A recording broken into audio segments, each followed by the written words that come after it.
Bonsoir mes petites étoiles. Voilà, aujourd'hui je vais vous parler des énergies et du taux vibratoire. Voilà, il faut savoir que sur Terre et dans l'univers, tout est énergie. La Terre est énergie, les humains sont énergie, les animaux, les végétaux, les minéraux, les couleurs, les mots, les odeurs, les sons. Tout a une vibration et elle se calcule avec le taux vibratoire. Alors c'est des fréquences, des mégahertz. Plus les vibrations sont hautes, plus on a des ondes positives et mieux on est. Et déjà on est plus en reliance avec ses guides. Et plus on vibre bas, plus on a des ondes négatives. Et moins on est bien, on est dans malheureux, déprimé, malade. Quand on est malade, on vibre bas. Voilà. Il faut savoir aussi que la Terre, depuis de nombreuses années, augmente son taux vibratoire. Depuis 2012, et notamment, ça s'est accéléré depuis fin 2021, la vibration de la Terre augmente de plus en plus.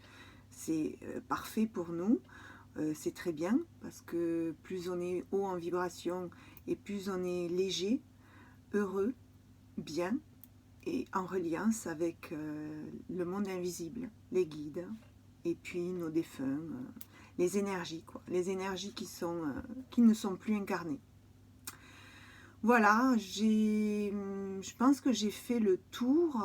Non, il y a aussi, je voulais dire un point aussi important, c'est que quand on est bien, qu'on vibre haut, eh bien, on attire ce qu'on vibre. C'est-à-dire, on attire des gens qui vibrent haut. Et c'est parfait.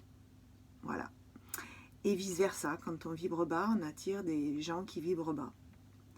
Il y a des situations où par contre on est confronté, comme au travail par exemple, on n'a pas le choix. Souvent on est dans un service ou dans un bureau où on n'est pas seul, notamment les open space, et on est en contact avec des gens qui vibrent bas. Et moi je les appelle les pompeurs d'énergie. Ces personnes qui vibrent bas et qui sont en contact avec des personnes qui n'ont pas la même fréquence, et bien, pompent l'énergie. La plupart du temps, pompent l'air, comme on dit. Et c'est là qu'il faut trouver une alternative hors de son travail. Soit avec des activités qui nous mettent en joie, le week-end, le soir, arriver à méditer pour refaire monter son taux vibratoire.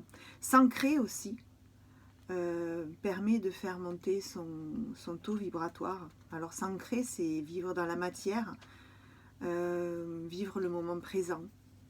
Voilà. Si on arrive à croiser des gens hors situation de travail, quand on a le choix, quoi, c'est ce que je veux dire. Si on croise ces personnes, il ne faut pas hésiter à dire next. C'est pas possible, hein. Non, non. On ne peut pas constamment se faire bouffer, se faire pomper l'air, se faire bouffer l'énergie par les autres. Voilà. Moi, je les appelle des crabes. C'est pas de leur faute, ils ne le font pas intentionnellement. C'est juste qu'ils se nourrissent de votre énergie vitale. Donc, toute personne a besoin pour être bien dans sa journée. Voilà. Donc, nourrissez votre énergie vitale. Voilà. Entretenez-la. Faites des choses qui vous font plaisir, qui vous mettent du baume au cœur, c'est ça. Donc, augmentez votre taux vibratoire pour être bien.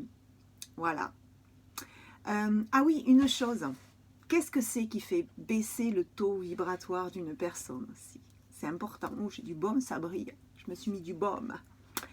C'est le doute et les peurs. Voilà. ce qu'on vit actuellement, là, quand on écoute les infos actuellement, qui nous pompe l'air, lui, il nous pompe l'énergie à nous donner des doutes et des peurs. Faut pas trop écouter les informations pour garder son taux élevé et être bien. Voilà. Parce que il faut vibrer l'amour. Voilà. Bonne soirée, mes petites étoiles. Je vous aime.